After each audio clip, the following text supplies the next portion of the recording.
Hey everybody, today we're going to talk a little bit about inscribed angles.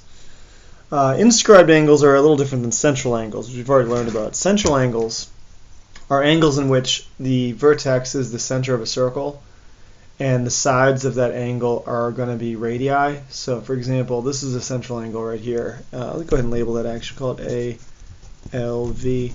So angle ALV would be considered a central angle because the vertex is the center of the circle, which we would call circle L, because that's the center, and circles are defined by its center.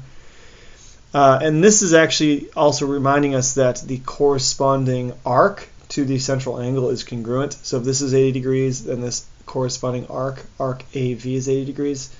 But this is something new over here. This, we're going to call this, R. So this is going to be what we call an inscribed angle. And for those of you who are paying attention, in the last section we learned about inscribed inscribed versus circumscribed, right? So inscribed is when you're inside of something. So this is inside the circle, right? So the vertex is on the circle and the sides are actually chords, right? So that's the difference between an inscribed angle and a central angle. But check this out. This inscribed angle, you'll notice when it meets the same two endpoints here, right? So ARV as compared to ALV. Well, this is always going to be half the measure of the corresponding central angle, as well as half the measure of the corresponding arc.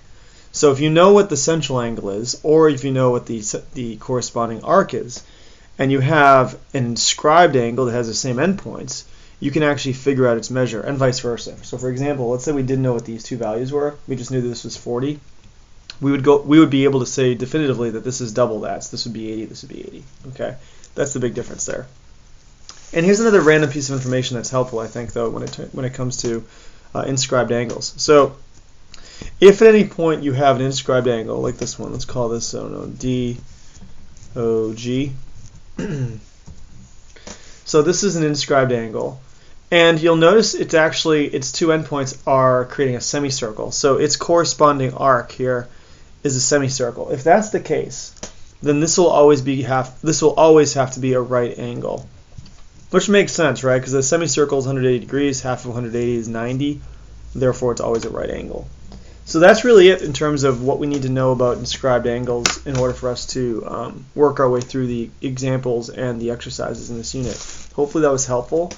If you need any more clarification, please let me know. Thanks, guys.